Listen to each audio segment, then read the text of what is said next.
Shooting ஸ்பாட்ல நடந்த fun moments தான் மக்களே இந்த வீடியோல நம்ம பார்க்க போறோம். இந்த லிஸ்ட்ல தேர்ட் பிளேஸ்ல கோட் படத்துல தளபதி வண்டி ஓட்டி பின்னாடி வைபவ் உட்கார்ந்துட்டு போற மாதிரி ஒரு சீனை நம்ம பார்த்திருப்போம். ஆனா ஃபர்ஸ்ட் வந்து வைபவ் வண்டி ஓட்டி பின்னாடி தளபதி உட்கார்ந்துட்டு இருக்கிற மாதிரி தான் சீன் இருந்துச்சு. அப்புறம் வெங்கட் பிரபு வந்து தளபதி வண்டி ஓட்ட சொல்லி வைபவ் பின்னாடி உட்கார சொல்லியிருக்காரு. அப்பதான் புரிஞ்சது மங்காத்தா படத்துல வந்து தல அஜித் பின்னாடி இவர் உட்கார்ந்தனால இந்த படத்துல இவருக்கு பின்னாடி உட்கார வைக்கிறாரு அப்படின்னு. இதை வந்து கலாய்க்கிற விதமா வைபவ் வந்து ஏன்டா இப்படி பண்றீங்க அப்படின்னு சொல்லி ஒரு இன்டர்வியூல சொல்லியிருப்பாரு மக்களே.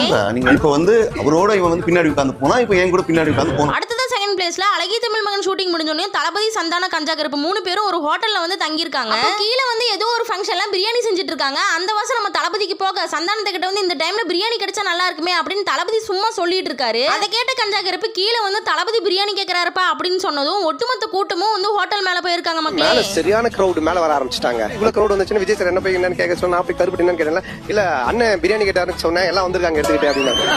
இந்த லிஸ்ட்ல ஃபர்ஸ்ட் பிளேஸ்ல தலைவன் தலைவி படத்தோட ஷூட்டிங் டைம்ல எல்லா ஆர்டிஸ்டும் பேசி சிரிச்சு ஜாலியா இருக்காங்க. ஆனா நித்யா மேனன் கிட்ட காளி வெங்கட் மட்டும் பேசாம ஓரமா ஒதுங்கி நிக்கிறாரு. அதை பார்த்த மைனா நந்தினி ஏன் இப்படி இருக்கீங்கன்னு சொல்லி அவர்கிட்ட கேட்க அதுக்கு அவரு சொன்ன பதில் நித்யா மேனன் தான் என்னோட கிரஷ். நான் போய் அவங்க கிட்ட பேசி அவங்க என்னை வந்து அண்ணன்னு சொல்லிட்டாங்கன்னா என் மனசே உடஞ்சு போயிடும். அதனால நான் இப்படியே தூரத்துல இருந்தே பாத்துக்கிறேன் அப்படின்னு சொல்லியிருக்காரு மக்களே.